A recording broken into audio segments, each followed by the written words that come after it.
सकाळ सकाळी फ्रेश होऊन मस्त वर्कशॉपला जात होतो, तेवढ्यात समोर एक गाडी दिसली. तिला हॉर्न दिला तर तो म्हणे 1 मिनिट थांब. गाडीचे घुंगरू वाजवले, तेवढ्यात किरणची गाडी बंद पडली. सीट बेल्ट लावले का तरच गाडी चालू हा. मला आकाशच्या हा मध्ये हा मिळवताना बघून यश पण बोलला, रेनकोट काढून ठेव ना. आणि पाऊस आला. एवढा लोड काय घ्यायचं आहे, जाऊ दे ना. आलं तर आला, त्याच्यात काय होणार. ते कधी बीटीएस घेशील टाकायला गाईज आम्ही स्वतः बीटीएस शूट करायला आलोय. स्वतःच्या आमचे पण बीटीएस पाहिजे, आम्ही आमच्या बीटीएस साठी याला आणलेलं आहे. आता तर कचरा खिशात टाकला आणि एका प्रोफेशनल ब्लॉगर सारखं ढोंग करत पुढे चाललो. परत एकदा आपण सेम कपल सोबत सेम कामाला आलोय, फक्त मेंटर वेगळे यावेळेस.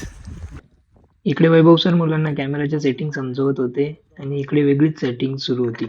अनिकेत आणि नंदिनीची केमिस्ट्री एवढी भारी होती की सगळ्या प्री वेडिंग वर्कशॉपला त्यांनाच डिमांड होती.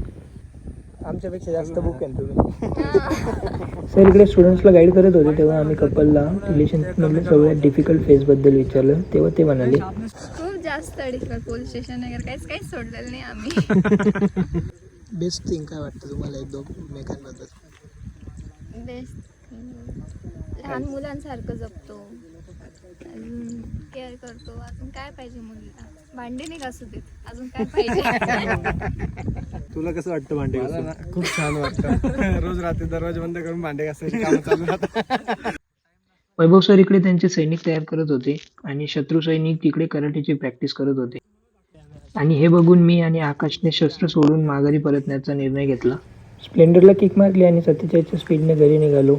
आपल्या दिवसभरात खूप साऱ्या गोष्टी घडत असतात, ज्या तुम्हाला एका ब्लॉगमध्ये दाखवणं मला शक्य नाही. त्यामुळे आपण पार्ट 2 मध्ये परत भेटू.